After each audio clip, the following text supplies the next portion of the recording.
All right, welcome to this lesson. And in this lesson, we will be creating our controllers. So now that we have our services done, we can create our controllers. Our controllers will be the first stopping point for our REST call. So when we make our REST call, the first thing that will happen in our application is it will hit the controller. So make the REST call, the controller captures the request and handles the request. So for each one of these service classes, we will be creating a controller for it. So we have a trip controller, a ticket controller, and a customer controller. So let's begin by creating a new package. Actually, we will create a new class and we can create the package inside of the box here. So we're going to call this package controller. And we're going to start off with trip. So we have trip controller. Does not need to extend anything. All right. So here in this trip controller, we will be injecting our trip service. So we will do what we did in the services and auto wire our trip service.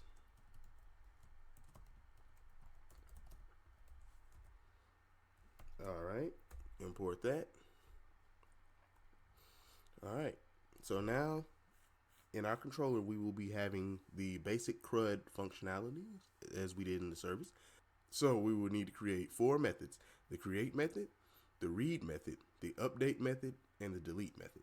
So this class will look pretty similar to the service class um, as far as what we're doing, but we will use the trip service to call these methods instead of using the repository to call those methods. So let's do it and you'll see what I'm talking about. So we will start off, we will go public. This is the create method we are doing. So we will do public. We will return the trip and then we will call create. All right. Within the parameters, we will pass in a trip and then we will return the trip service create method. So we call it create. We pass in this trip, then it will call this trip service and it will call this method here. So trip set ID return repo dot save. All right.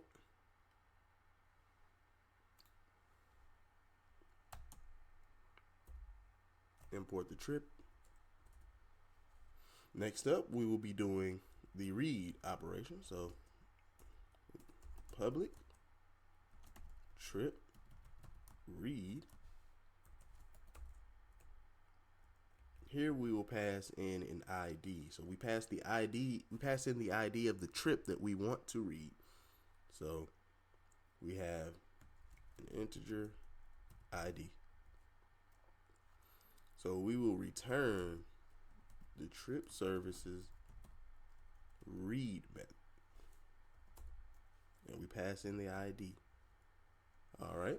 So this will return the trip with this ID that has this ID.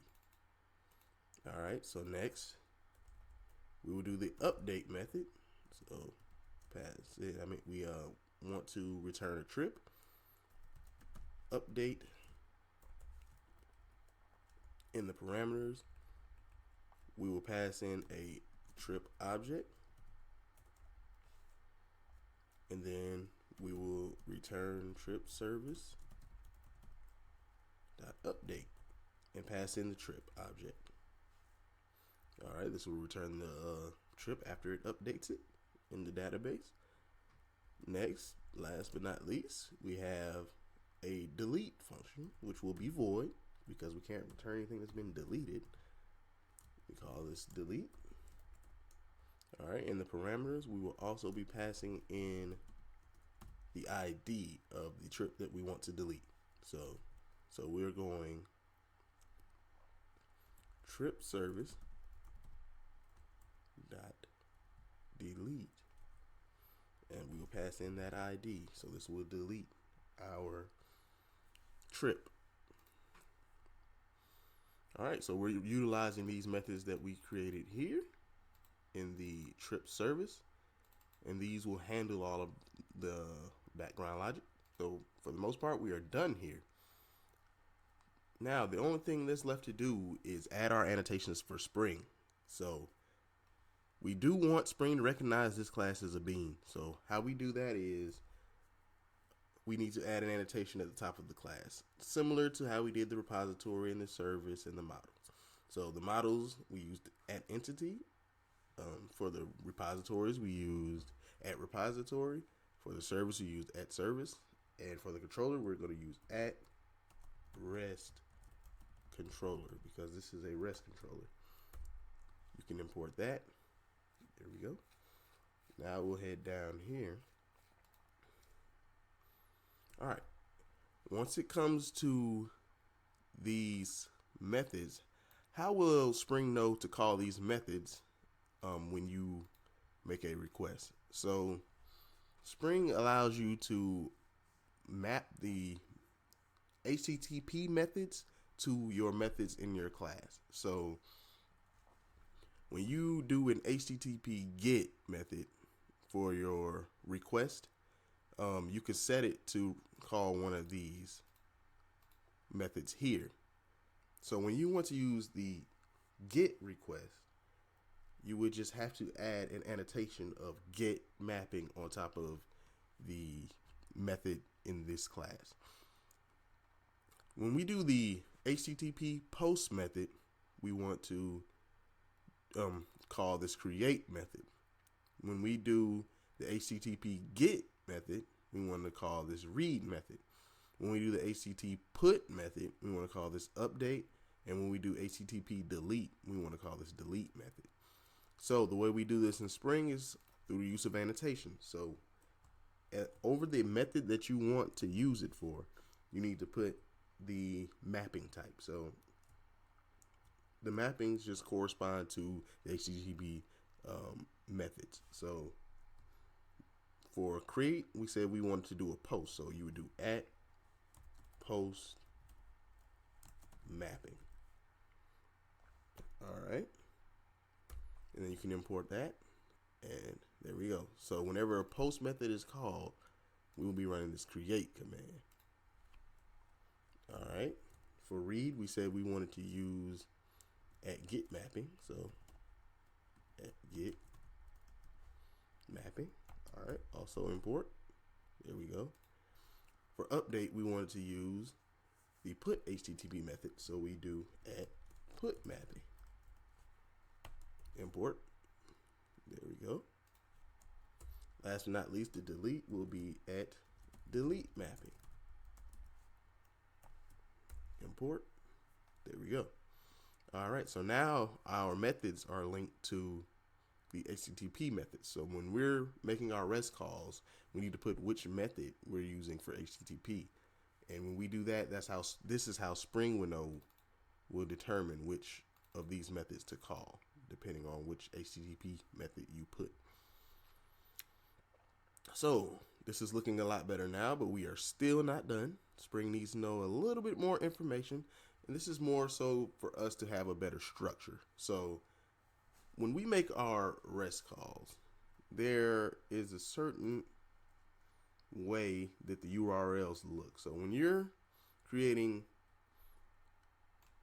when you're browsing the internet, correct? So when you're looking for something on, say you're looking for a certain type of product on a website. So say if you're on a clothing store website and you want to look at the jackets. So say we have a website that's www.clothing.com. And then when you go here, this is the base URL. So it takes you to the base web page, right? And you see whatever their home page is. But say you want to look at the jackets. They might have a URL that looks something like this. So when you type in jackets, it shows you all of the jackets they have in stock. So this is the base URL right here. And this is the resource that you're looking for, jackets. So in our REST API, it will be pretty much the same thing. We will have a base URL and we will have a resource that the user is trying to get. So in order to have this part set up with our Spring application, we have to add annotations for it. So let's go back. So in order to have those resources set up for our API, we need to add at the top of the class. I like to add what this class is. So this class is trips. So when we have our REST call happening, instead of doing jackets, let's do hours. So I'll put restapi.com. So this is our base URL for what we have. And then here we will have trip. So this will be our resource, trip. So say this is our URL. Say this is our base domain. Then we will have /trip, and this will tell Spring. We will set this up in Spring for Spring to know, hey, go use the trip controller for this. So this is where we will set this up. At the top of this class, we will need to add an annotation of at request mapping. So once we do this, inside of the parentheses as a parameter, we pass in what we want. So for us, we would need /trip.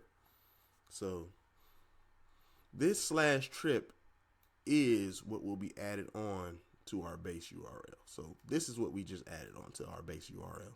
And this is how Spring will know that when we make a REST call to /trip, then it will call this controller's methods depending on which HTTP method we used. All right, so you can import this as well. All right, so now we have it where our controller is fully set up. So Spring knows to make this a bean, a REST controller bean. The request mapping is set, so Spring knows where to route those requests to the trip controller. If the resource is /trip, then we will route this to the trip controller. Also, once again, HTTP methods, so it knows which method in this class to run once it's routed here. There's one other thing that we need to do, and this is also for Spring. So as we're looking at this, everything seems fine. It seems like this should work. The request will be routed to this /trip. We have our trip service in here who's doing all the heavy lifting. We have our methods in this class that are utilizing the trip service to handle all of the request information. So what's the issue here?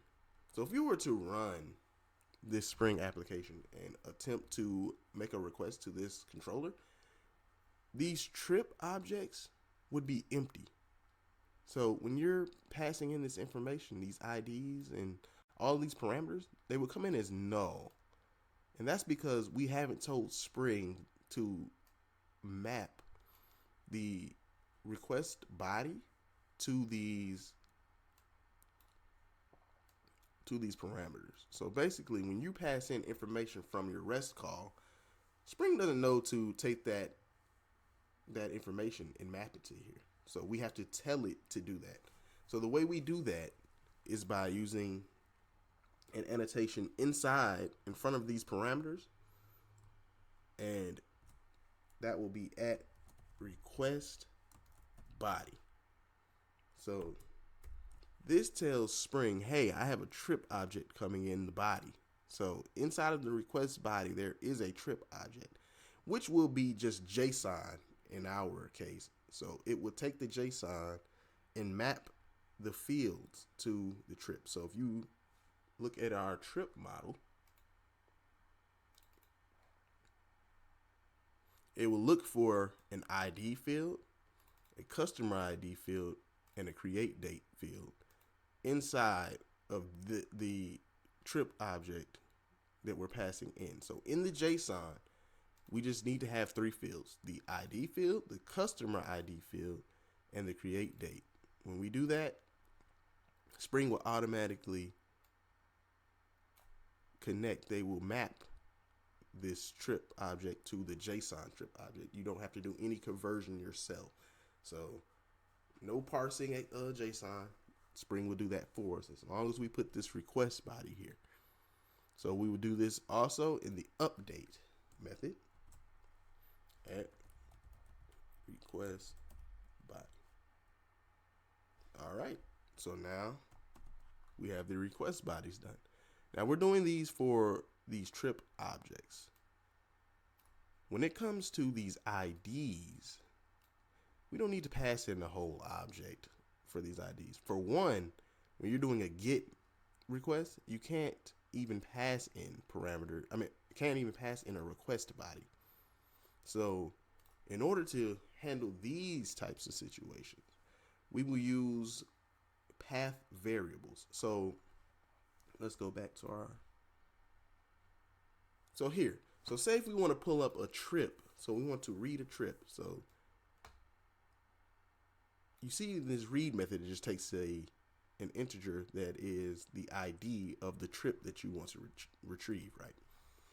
So when we call our get mapping to trip, it's looking for an ID. So in order to pass this ID, we can't use the request body because get requests do not have a request body. So we will have to pass this in another way. So we could either pass it through a header, or how we will do it, we will pass it through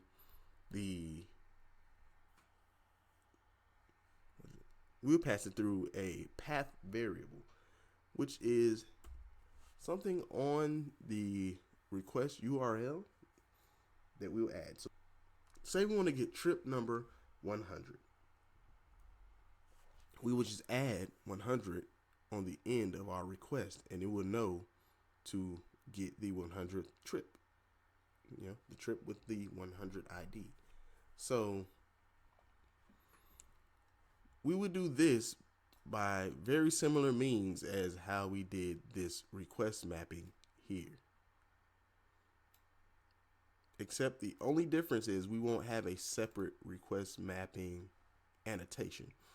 With Spring, when you're doing these get mappings and put mappings, all of these different types of HTTP method mappings, you can just add on parentheses for your parameters.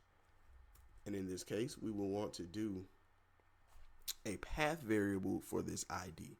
So the way we would do that is you will do similar to how we did the request mapping up there. You put your quotations and then your slash, but instead of just writing ID here, because writing ID here would make it actually be ID. So when we're typing in this, this would actually be the correct matching URL if we did it this way. So we don't want to do this. We want to have this variable here be able to be changed to whatever you're looking for. So if you're looking for a ticket with the ID of 100 or a ticket with the ID of 543, you can just put that here and it'll get that ticket. So in order to make this part of the resource variable, we need to add in our Spring application some curly braces around the variable. So now Spring knows that, oh, this is not going to be this ID, the word ID. This is actually going to be something that the user will specify.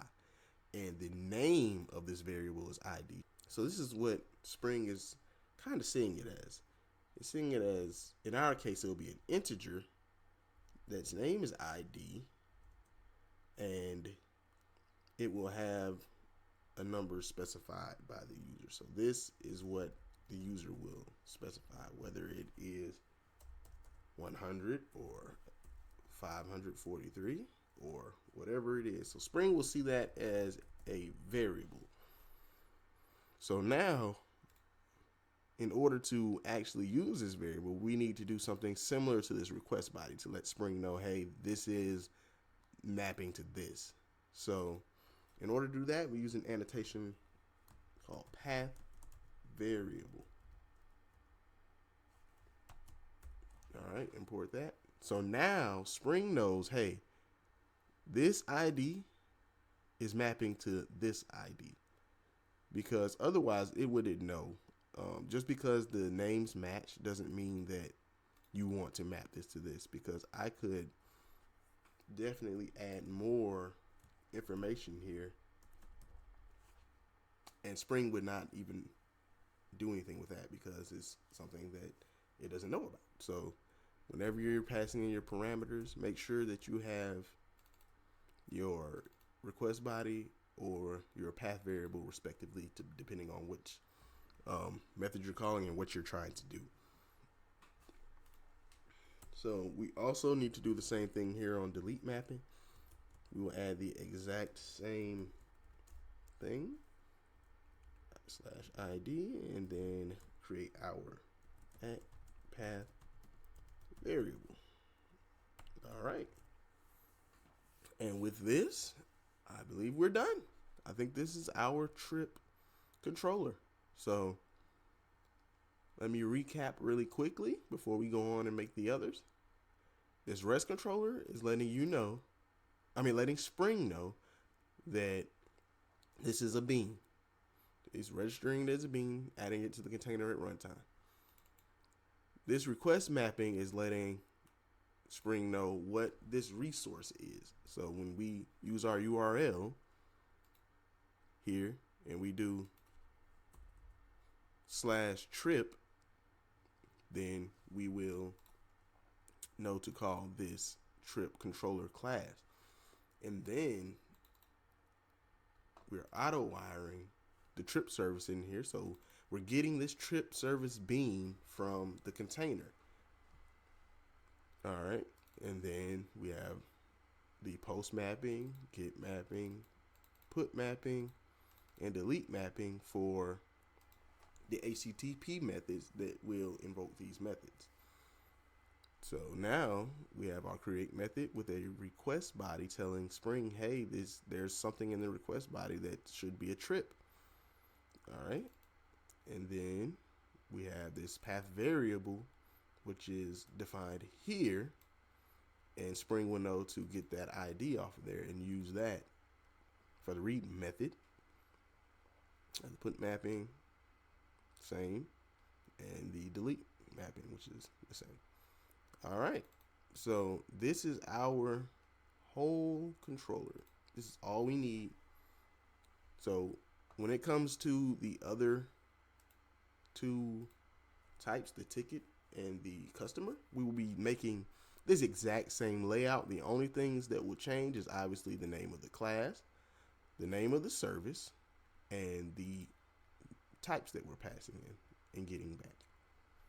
So in order to do this, we will create these methods, create these controllers the exact same way we did this one. I'm going to speed through this because it is literally the exact same thing with a couple of minor changes.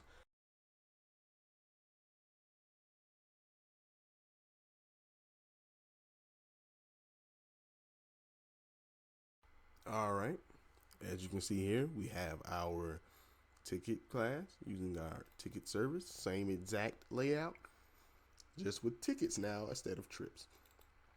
So we would do the same thing once again with our customer controller.